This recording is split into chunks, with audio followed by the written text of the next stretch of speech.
Praise the Lord. प्रभु के नाम की स्तुति हो। आज हम पढ़ेंगे दूसरा राजा 19वां अध्याय। जब हिजकिय्याह राजा ने यह सुना तब वह अपने वस्त्र फाड़ टाट ओढ़कर यहोवा के भवन में गया और उसने एलयाकीम को जो राजघराने के काम पर था और शेबना मंत्री को और याजकों के पुरनियों को जो सब टाट ओढ़े हुए थे आमोस के पुत्र यशायाह भविष्यवक्ता के पास भेज दिया। उन्होंने उससे कहा, हिजकिय्याह यूँ कहता है, आज का दिन संकट और उल्हाने और निंदा का दिन है। बच्चे जन्मने पर हुए पर जच्चा को जन्म देने का बल न रहा। कदाचित तेरा परमेश्वर यहोवा रबशाके की सब बातें सुने, जिसे उसके स्वामी अशूर के राजा ने जीवते परमेश्वर की निंदा करने को भेजा है। और जो बातें तेरे परमेश्वर यहोवा ने सुनी है उन्हें डपटे, इसलिए तू इन बचे हुओं के लिए जो रह गए हैं प्रार्थना कर। जब हिजकिय्याह राजा के कर्मचारियों यशायाह के पास आए तब यशायाह ने उनसे कहा, अपने स्वामी से कहो, यहोवा यूँ कहता है कि जो वचन तूने सुने हैं, जिनके द्वारा अशूर के राजा के जनों ने मेरी निंदा की है, उनके कारण मत डर। सुन, मैं उसके मन में प्रेरणा करूँगा कि वह कुछ समाचार सुनकर अपने देश को लौट जाए और मैं उसको उसी के देश में तलवार से मरवा डालूँगा। तब रबशाके ने लौटकर अशूर के राजा को लिब्ना नगर से युद्ध करते पाया, क्योंकि उसने सुना था कि वह लाकीश के पास से उठ गया है। और जब उसने कूश के राजा तिरहान के विषय यह सुना कि वह मुझसे लड़ने को निकला है, तब उसने हिजकिय्याह के पास दूतों को यह कहकर भेजा, तुम यहूदा के राजा हिजकिय्याह से यूँ कहना, तेरा परमेश्वर जिसका तू भरोसा करता है यह सुनकर तुझे धोखा न देने पाए कि यरूशलेम अशूर के राजा के वश में न पड़ेगा। देख, तूने तो सुना है अशूर के राजाओं ने सब देशों से कैसा व्यवहार किया है, उन्हें सत्यानाश कर दिया है। फिर क्या तू बचेगा? गोजान और हारान और रेसेप और तलसार में रहने वाले एदेनी, जिन जातियों को मेरे पुरखाओं ने नाश किया, क्या उनमें से किसी जाति के देवताओं ने उसको बचा लिया? हमात का राजा और अर्पाद का राजा और सपवेम नगर का राजा और हेना और इब्बा के राजा, ये सब कहाँ रहे? इस पत्री को हिजकिय्याह ने दूतों के हाथ से लेकर पढ़ा।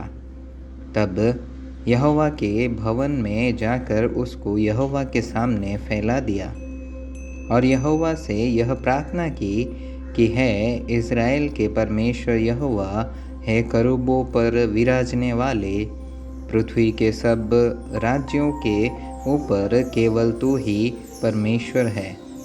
आकाश और पृथ्वी को तू ही ने बनाया है यहोवा, कान लगा कर सुन, है यहोवा, आँख खोल कर देख और सन्हेरीब के वचनों को सुन ले, जो उसने जीवते परमेश्वर की निंदा करने को कहला भेजे हैं। है यहोवा, सच तो है कि अशूर के राजाओं ने जातियों को और उनके देशों को उजाड़ा है और उनके देवताओं को आग में झोंका है, क्योंकि वे ईश्वर न थे वे मनुष्यों के बनाए हुए काठ और पत्थर ही के थे। इस कारण वे उनको नाश कर सके। इसलिए अब है हमारे परमेश्वर यहोवा, तू हमें उसके हाथ से बचा, कि पृथ्वी के राज्य राज्य के लोग जान ले कि केवल तू ही यहोवा है। तब आमोस के पुत्र यशायाह ने हिजकिय्याह के पास यह कहला भेजा कि इज़राइल का परमेश्वर यहोवा यूँ कहता है कि जो प्रार्थना तूने अशूर के राजा सन्हेरीब के विषय मुझसे की उसे मैंने सुना है। इसलिए उसके विषय में यहोवा ने यह वचन कहा है कि शियोन की कुमारी कन्या तुझे तुच्छ जानती और तुझे ठट्ठों में उड़ाती है। यरूशलेम की पुत्री तुझ पर सिर हिलाती है। तूने तो नामधराई और निंदा की है, वह किसकी की है?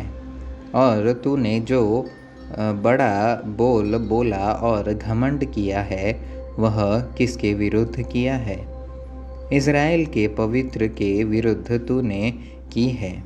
अपने दूतों के द्वारा तूने प्रभु की निंदा करके कहा है कि बहुत से रथ लेकर मैं पर्वतों की चोटियों पर वरन लबानोन के बीच तक चढ़ आया हूँ, और मैं तुझे ऊंचे ऊंचे देवदारुओं और अच्छे अच्छे सनोवरों को काट डालूँगा, और उसमें जो सब से ऊंचा टिकने का स्थान होगा उसमें और उसके वन की फलदायी बारियों में प्रवेश करूँगा।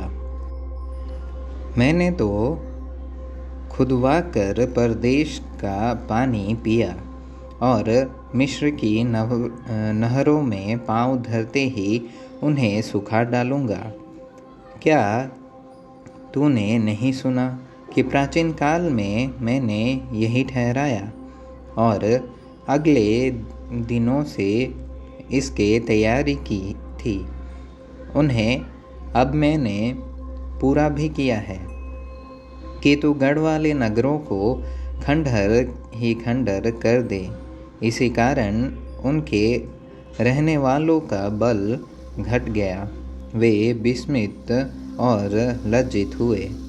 वे मैदान के छोटे छोटे पेड़ों और हरी घास और छत पर की घास और ऐसे अनाज के समान हो गए जो बढ़ने से पहले सूख जाता है।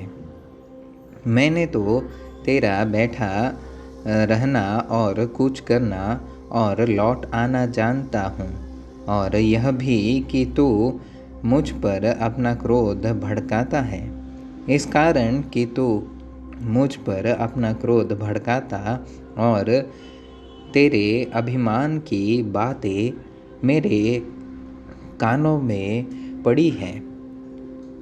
मैं तेरी नाक में अपनी नकेल डालकर और तेरे मुंह में अपना लगाम लगाकर जिस मार्ग से तू आया है उसी से तुझे लौटा दूंगा, और तेरे लिए यह चिन्ह होगा कि इस वर्ष को तुम उसे खाओगे जो आप से आप उगे, और दूसरे वर्ष उसे जो उत्पन्न हो वह खाओगे, और तीसरे वर्ष बीज बोने और उसे लवने पाओगे, और दाख की बारियां लगाने और उनका फल खाने पाओगे।